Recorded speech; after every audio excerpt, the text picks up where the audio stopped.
ሴቶችም ወንዶችም እንዳንወልድ የሚያረጉ ኬሚካሎች አሉ። One, these chemicals, and they're like parabens and phthalates, they are endocrine disruptors. So they're in our colognes, our perfumes, our plug-ins, air freshener in the Uber, and those phthalates are destroying our endocrine system. Have been linked in medical studies to low testosterone in men and imbalanced estrogen and progesterone in women. It's almost like the new secondhand smoke. So if you've ever sprayed something on yourself and are still able to smell it hours later, that's a telltale sign that you've been exposed to phthalates. If you're struggling with fatigue, irregular cycles, or hormones, this daily habit might be part of your problem. ሰላም እግዚአብሔር ከሁላችሁ ጋር ይሁን። ውድ ያና ዘኢትዮጵያ ገጽ ተከታታዮች ወንድሞቼ እንደምን አላችሁ? እግዚአብሔር ይመስገን አለሁኝ በቸርነቱ።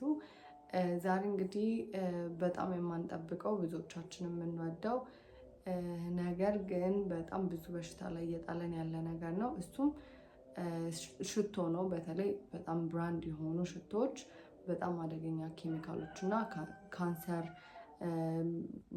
የተለያዩ ብዙ በሽታዎችን እንዴት እንደሚያመጡና ዶክተሮች ብዙ ሰዎችን ያስጠነቀቁ ይገኛሉና እኛ ኢትዮጵያውያንም ደግሞ በጣም እንደዚህ ብራንድ ሽቶዎችን በተለይ እህቶቼ በጣም ትወዳላችሁ። እኔ እንኳን ብዙም አይደለሁም ሽቶ ላይ to be honest with you guys ከድሮም አልነበርኩኝም፣ ግን ይሄን ነገር ደግሞ ካወቅኩኝ በኋላ ደግሞ ሞር መጠንቀቅ ጀምሬያለሁና እነዚህ ሽቶዎች ምን አይነት ችግር እንደሚያመጡና የተለያዩ ዶክተሮች ያረጓቸውን ጥናቶች ከዛም በተጨማሪ ደግሞ ሽቶዎች ውስጥ የሚገኙ ኬሚካሎች የሚያደርሱትን ጉዳቶች አብረን እናያለን።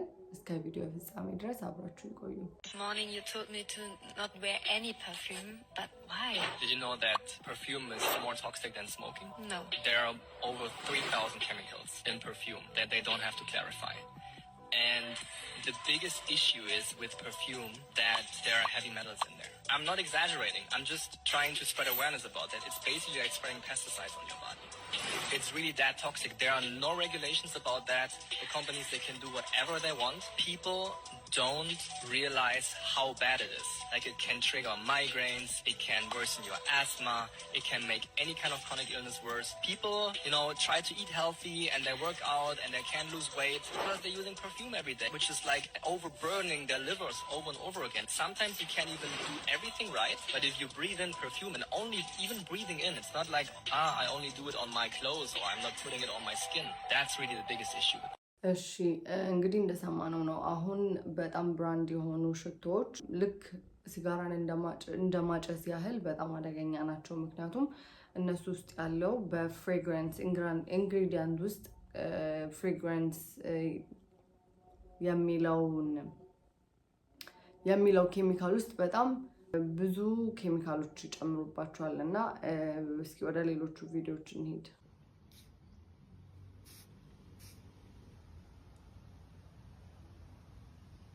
You can see what chemicals do to a plant, a natural flower. When you're spraying perfume on a leaf, it dies. Here's what happens in your own body. One, these chemicals, and they're like parabens and phthalates, they are endocrine disruptors. So they're going to increase your risk of issues like breast cancer. Also, they're going to throw off your other hormones, leading to infertility. In fact, these chemicals have been linked in medical studies to low testosterone in men and imbalanced estrogen and progesterone in women. Also, it's going to be linked to allergic reactions and autoimmune disease. It disrupts the gut microbiome, it disrupts the lungs, affecting your immune system. If you want to be as healthy as possible and prevent cancer, boost your immune system, and balance your hormones, you've got to get rid of the parabens, the phthalates. Use essential oils and natural ingredients instead. Get the chemicals out of your house. Stop using those fragrances. You'll be so much healthier for it. እሺ እንዳየነው ነው እንግዲህ ያንን አንድ ሽቶ ይዘው ሄደው ቅጠል ላይ ሲነፉት ቅጠሏ ሞተች እና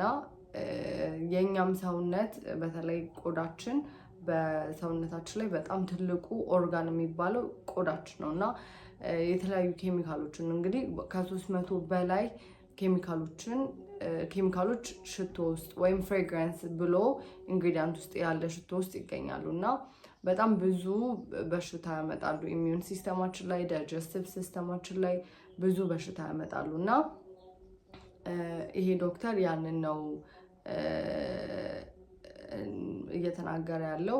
የተለያዩ በሆርሞናችንን ራሱ ባላንስ እንዳይሆን ያደርጋል፣ የተለያዩ ካንሰሮች ያመጣልና መጠንቀቅ እንዳለብን እየነገረን ነው። እሺ ወደሚቀጥለው ቪዲዮ እንሂድ። There's actually one chemical in particular that destroys the whole reproductive system for both men and women, and it's called a phthalate. Phthalates are in all the fragrances. They're in our colognes, our perfumes, our plug-ins, air freshener in the Uber, and those phthalates are destroying our endocrine system. How can we find out if that chemical is in something or not? When it comes to our beauty products, there's apps out there to help us now. So Skin Deep is one of them. Think Dirty is another app that's been put out that you can just scan all your products and see how toxic it is. It gives you a rating. You want something that's under a 3. Anything over a 3, throw it out. That's a toxic ingredient. We have to start looking at everything in our environment with this toxic lens in mind because we're now living in this toxic culture. እሺ እንደሰማነው ነው እንግዲህ ሪፕሮዳክሽን ሲስተማችንን ወይም ለሴቶች ማህፀናችንን ለወንዶች ደግሞ የመራቢያ አካላቶቻችንን ማለት እንግዲህ የእግዚአብሔር መጀመሪያ ትእዛዝ ብዙ ተባዙ ነውና እነዚህ ሽቶዎች በተለይ አንዱ አሁን የጠቀሰችልን ያ ኬሚካል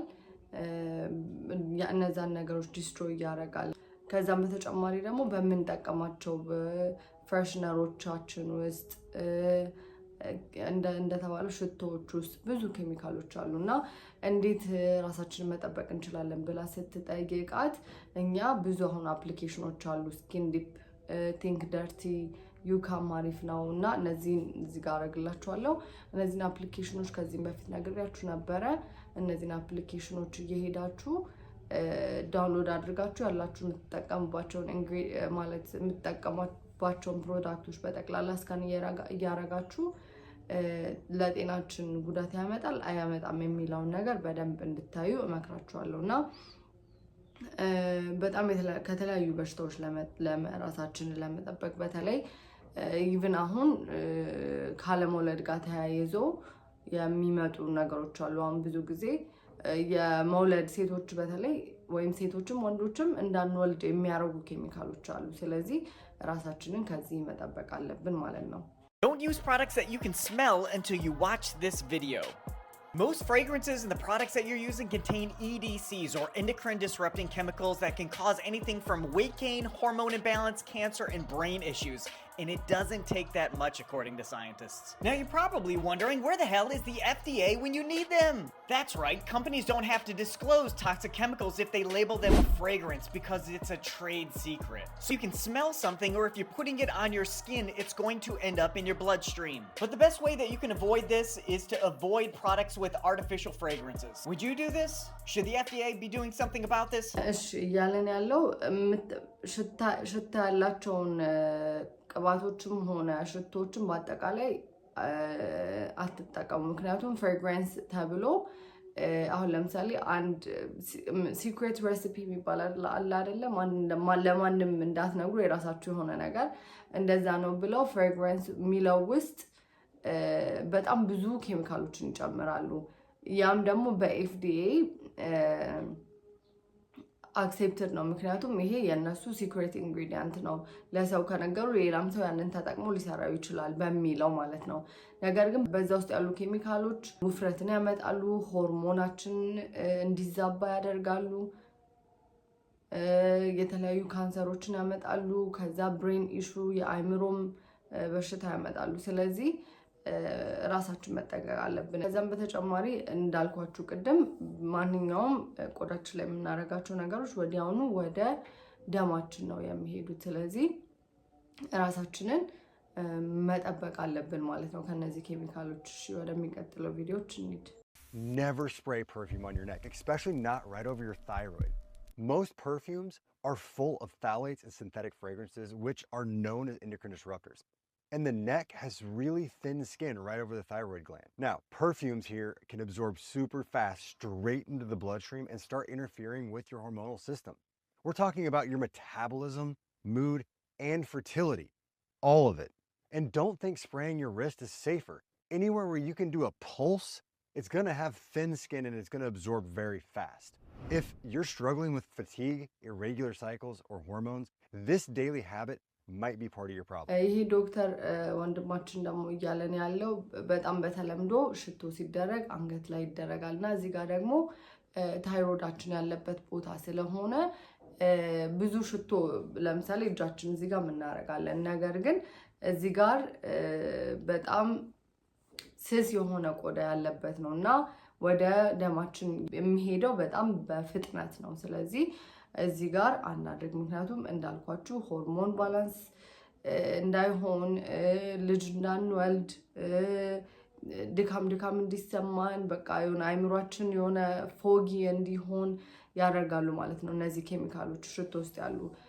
ብዙ ጊዜ እንደውም አንገምትም ምክንያቱም ጥሩ ሽታ አለው፣ ነገር ግን ኬሚካሎቹ በጣም ዴንጀረስ ናቸውና እንድትጠነቀቁ ነው። Fragrances are one of the most pervasive sources of toxins in our homes, in our daily lives. It's almost like the new secondhand smoke. Studies have shown that these fragrance chemicals, phthalates, carcinogens, allergens, they bind to the dust in your home. So it's not like I smell this fragrance, I sprayed it 3 hours ago and I'm totally fine. Well, it's still in the air. It's always going to be in the air unless you physically remove the dust. And with phthalates, the reason that they're in fragrances is they're what are known as film formers. So it helps the fragrance to stick to surfaces like your skin, your clothing, and it helps to make it last longer and linger. So if you've ever sprayed something on yourself and are still able to smell it hours later, that's a telltale sign that you've been exposed to phthalates. If you're not regularly dusting, mopping, sweeping, and vacuuming, you're becoming re-exposed. This is absolutely the worst for a child, a baby who is crawling on the floor. Their faces and noses and airways are close to the ground, so they're inhaling the dust that have settled on the floor. They're ingesting the chemicals that are attached to the dust particles, and they can't detox them. They can't detoxify them from their bodies. They grow up, they start having allergies, cognitive delays, they start having behavioral issues. ይገርማል እንደሰማችሁት ነው። አንድ ጊዜ ሽቶን እሺ ሰውነቴ ላይ ባላረገው ልብሴ ላይ ላድርገው ማለትም አይቻልም። ኢቭን አየሩ ላይ ላርገው ማለት አይቻልም። ምክንያቱም እነዚህ ኬሚካሎች እዛው የሚጣበቁ ከአዋራ ጋር ተጣብቆ እዛው የሚቆዩ ናቸው እና በተለይ ለልጆች በጣም ዴንጀረስ ናቸው እና አደገኛ ናቸው። እንደውም ብዙ ጊዜ የወለደች አራስ ሽቶ አትቀባ ምናምን ይባላል እና ምክንያቱም ይሄ ነው በጣም አደገኛ ስለሆኑ እና ዶክተሯ እንዳለችው ለልጆች በተለይ የተለያዩ በሽታ ላይ ይጥሏቸዋል እና እነዚህን ሽቶች እንዳልኳችሁ እነዚህን አፕሊኬሽኖች በመጠቀም ጥሩ ናቸው አይደሉም የሚለውን ቼክ አድርጋችሁ መጠቀም። ከዛም በተጨማሪ ደግሞ የተለያዩ ኤሴንሻል ኦይሎች መጠቀም ትችላላችሁ። እኔ አሁን ፐርሰናሊ የምጠቀመው ኤሴንሻል ኦይል ነው። ዋን ኦፍ ማይ ፌቨሪት ላሳያችሁ። እኔ የምጠቀመው ከረንትሊ ይሄ ነው። ይሄ you guys can find it on Amazon. ሌመን ግራስ 100% ሌመን ግራስ ነው። ሽታውን ልነግራችሁ አልችልም። በጣም ደስ የሚል ነው። እኔ በጣም ነው የምወደው እና ብዙ አይነት አላቸው። you guys can choose የፈለጋችሁትን አይነት። ለእኔ ይሄ በጣም ተመችቶኛል እና ይሄንን ቤታችሁም ጥሩ እንዲሸት ማድረግ ትችላላችሁ። እንደውም እኔ ጓደኞቼ ቤተሰቦቼ ራሱ ሲመጡም ሆነ ሳገኛቸው በጣም ደስ የሚል ሽታ ነው ምንድን ነው ይሉኛል እና የሆነ ጊዜ እንደውም የሆነ ቦታ ቁጭ ብዬ የሆነች ሴትዮ ይሄ ዛፍ ሎሚ ነው እንዴ ሎሚ ይሸታል እያለችኝ ነበር እና ሞር ተፈጥሯዊ አንደኛ ተፈጥሮ ይሸታል፣ ሁለተኛ ደግሞ ራሳችንም ከመጥፎ ነገሮች እንጠብቃለን። ሌላው ደግሞ ለጤናችን ራሱ ጥሩ ናቸው እነዚህ እና ራሳችሁን እንድትጠብቁ ያህል ነው። የዛሬ ቪዲዮ እንግዲህ ይህንን ይመስል ነበር። በሚቀጥለው ቪዲዮ እስከምንገናኝ ድረስ ሰላም እግዚአብሔር ከእናንተ ጋር ይሁን። ገጼን ደግሞ ሼር ማድረግ፣ ሰብስክራይብ፣ ኮሜንት፣ ላይክ ማድረግ እንዳትረሱ። ይጠቅማችኋል ለምትሏቸው ሰዎችም አካፍሉልኝ። አመሰግናለሁ። ወስብሐት ለእግዚአብሔር ወለወላዲቱ ድንግል ወለመስቀሉ ክቡር። ይቆየን። ሰላም ሁኑልኝ።